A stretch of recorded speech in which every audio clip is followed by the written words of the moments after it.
In a quiet coastal town where the scent of the sea mingled with the smell of gasoline, lived a young woman named Elena. Every day she worked at the gas station located at the entrance to the town, a place of passage for tourists and truckers traveling the long road along the coast. Although the routine was tiring and the days were often long and hot, Elena found satisfaction in her work. For her, the gas station was more than just a place to work. It was a place where she could meet different people, listen to their stories, and sometimes offer a small gesture of kindness. Before continuing, subscribe to our channel and activate the bell. Elena had always believed that every small action could make a difference, and that early summer day would confirm her belief. The sun was high in the sky, and the station was particularly crowded.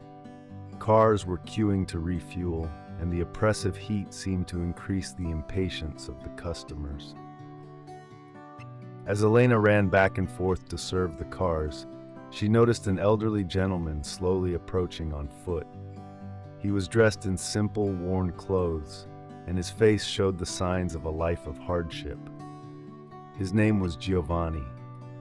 Giovanni stopped in front of Elena, looking down as if he were uncomfortable having to talk to her. "Miss," he began in a trembling voice, "I'm so sorry, but I forgot my wallet at home.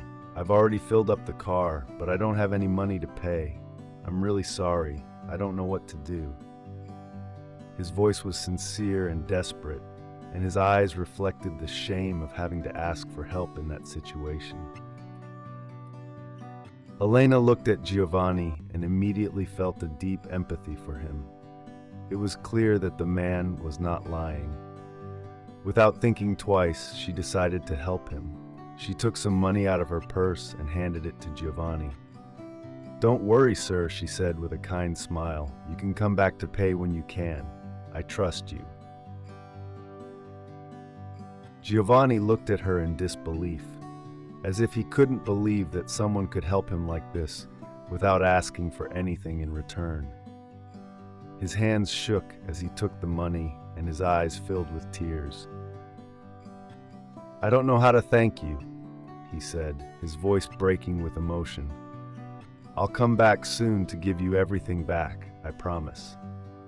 He wrote down her name and phone number on a piece of paper and gave it to Elena as a sign of his gratitude and his promise. As Giovanni slowly walked away, some of Elena's colleagues who had been watching the scene from afar began to make sarcastic comments. "Look how naive she was. She let the old man fool her," one of them said, chuckling. "You'll never see that guy again," another added with a skeptical tone and a mocking smile. Those comments hit Elena, but she chose to ignore them. She knew deep down that she had done the right thing.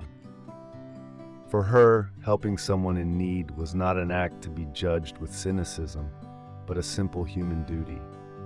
The day continued normally, even if Elena felt slightly disturbed by her colleagues' words. She knew she had acted kindly, but the idea that others might judge her badly made her feel isolated. At the end of her shift, when the station was emptying and the sun was sinking below the horizon, painting the sky with shades of orange and pink, Elena was called into the office of her supervisor, Federico. Federico was a strict man, always attentive to the rules and financial management of the station. When Elena entered, he looked at her with a stern look. "Elena," he began in a cold tone, "I heard that today you used your money to cover the cost of a customer's fuel. Is that true?" Elena nodded, specifying that she had used her personal money and not that of the cash register. But Federico did not seem satisfied with the explanation. "I understand your good intentions, but there are rules that must be respected. We cannot allow employees to cover the costs of customers, even if they are in difficulty. This could set a dangerous precedent. If we made exceptions, there would be no more control, Federico said, crossing his arms. Although Elena tried to explain her position and the reasons for her action, Federico was adamant. "I'm sorry, but I'll have to fire you. We cannot tolerate behavior that does not follow company procedures," he concluded. With a heavy heart and a mixture of disappointment and sadness, Elena gathered her things and left the station. She knew she had acted with her heart, but losing her job for doing the right thing was a hard blow to deal with. When she returned home, she found her mother Teresa preparing dinner and her 11-year-old son Andrea playing in the living room. Sitting down at the table, Elena told them what had happened. "I lost my job today," she said in a calm voice, even though she felt a deep sense of defeat inside. Teresa looked at her with concern, while Andrea approached his mother and hugged her tightly. "Mom, you did the right thing," he said with conviction. "Helping someone is always the right thing to do, even if sometimes it costs you dearly. We will find a way to overcome this situation." Those words, simple but profound, filled Elena with pride and comfort. As the family tried to find a solution, Elena's phone rang.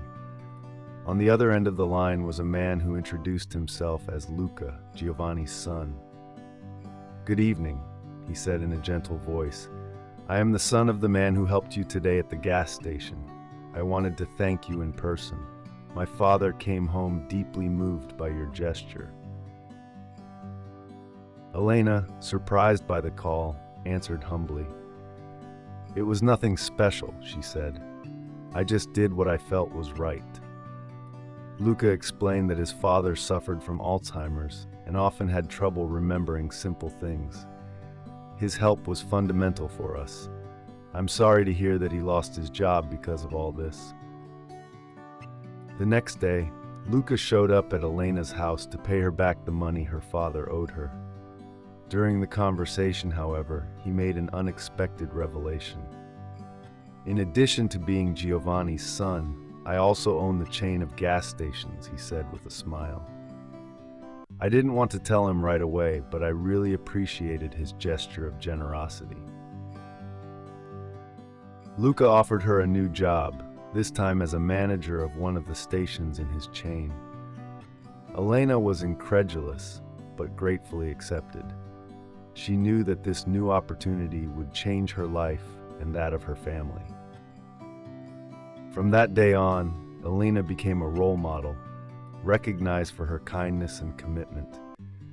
Her story demonstrated that a simple act of kindness can open unexpected doors and transform the course of life in ways that cannot be predicted. Did you like this story?